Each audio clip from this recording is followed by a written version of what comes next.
Welcome to the weather forecast for the week beginning Wednesday, July 7th. I'm Chief Meteorologist John Ensworth for Longmont Public Media. Friday, July 9th, we'll be back at a new moon, so nothing to see there. Taking a look at our drought conditions, we do have a little bit of relief in the southern part of the state. As you can see, the entire eastern half of the state is drought-free. There's a little bit maybe down here on the southern border, but then going forward a week, that little area here in the western slopes where we need water is getting a little bit better. So if we just get some more rain over there, that's all we need. Looking nationally, even if we had some relief here, a lot of the western states got a little worse.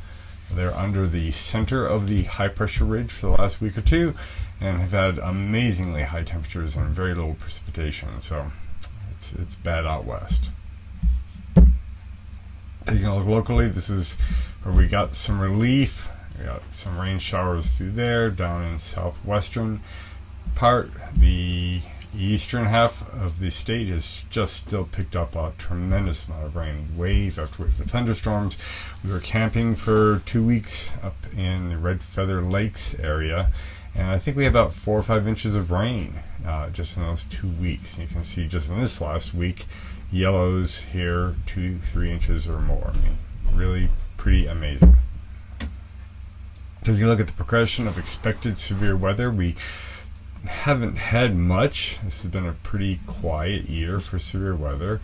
We had that one tornado east of town, but we have in the end of May, June, later June, and then first week of July and second week of July, starting to shrink in expected severe weather, but right around here it doesn't alter much yet. We'll see it fade out later in July as everything kind of equalizes and everything is just hot and stagnant for the summer. But what we do have is this plume of moisture. It's so easy right now with a ridge out west and ridge out east to get this little channel of mid to low level moisture up across our state. And looking at Monday, we just have this ribbon right up over New Mexico and up into the northern plains. At the upper levels, we have a ridge here and basically north-northwest flow over the state. So that allows the cooler air aloft to kick off storms. Looking at storms, we have back on Tuesday a marginal risk of mainly strong winds and some hail out in the eastern part of the state. Nothing right along the I-25 corridor. We have even less on Wednesday, and then beyond that, nothing organized near Colorado.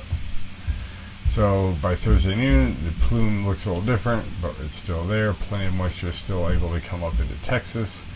So it really depends on whether the ridge puts a lid on things and whether there's cool air aloft to interact with this moisture.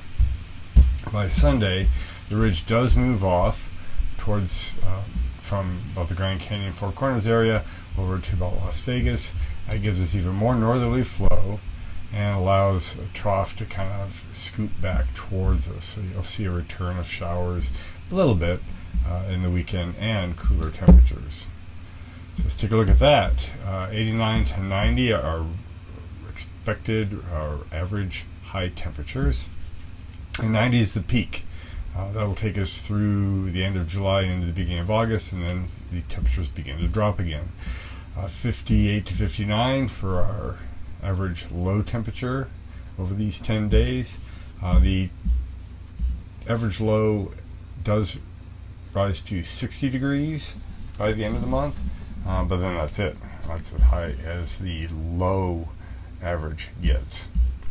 And in this time, even though we do touch into the 90s, may even get into the upper mid 90s by these little air bars here, it's not too far from our average high temperature, so it's not extreme heat at all. We have the showers moving out at the beginning of the week. By Wednesday, Thursday, we're pretty dry. We see the cool down over the weekend, just putting us into normal, and we kind of wiggle around in there off into next Wednesday. So let's put this in motion. What we're looking at is the high pressure system over here. It kind of steers everything that's going on.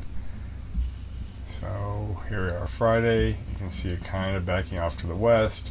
We have a trough digging in on Saturday, so we'll have a little additional storminess, a little cool down, a little cool front.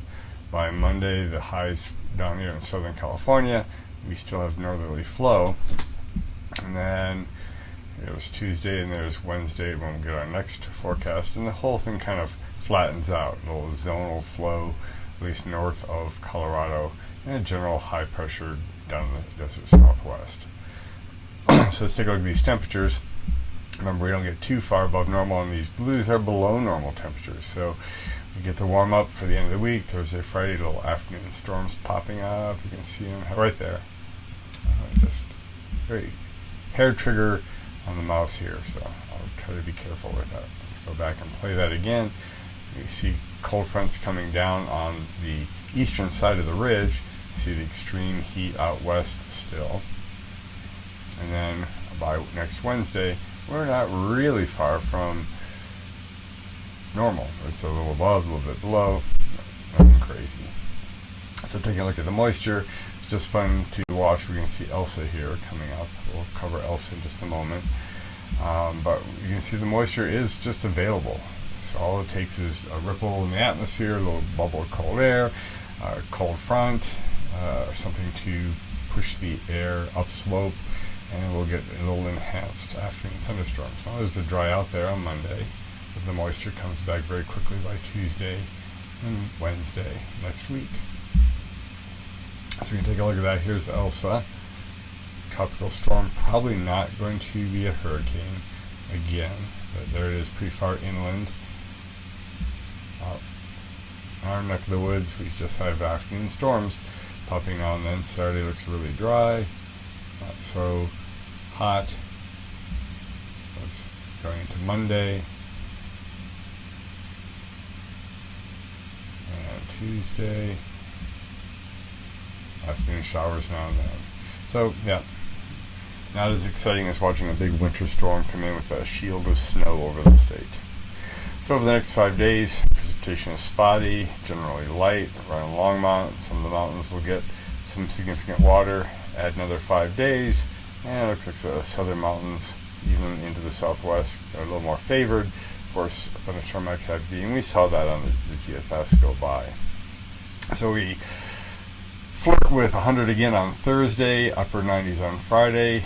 Cool down hits with cold front. It stabilizes the atmosphere for the weekend, so we go low to mid 80s, and then we kind of get hovering around that normal 90-degree mark at the beginning of next week, with maybe a little better chances of rain with the ridge flattening out. Taking a quick look at Elsa. The few models still show Elsa leaving the Georgia coast and heading just along the coast, getting a little more energy from the ocean, but the consensus this morning and the National Hurricane Center forecast has it remaining inland and just a tropical storm to a tropical depression as it kind of peters out but dumps a lot of water on people along the East Coast.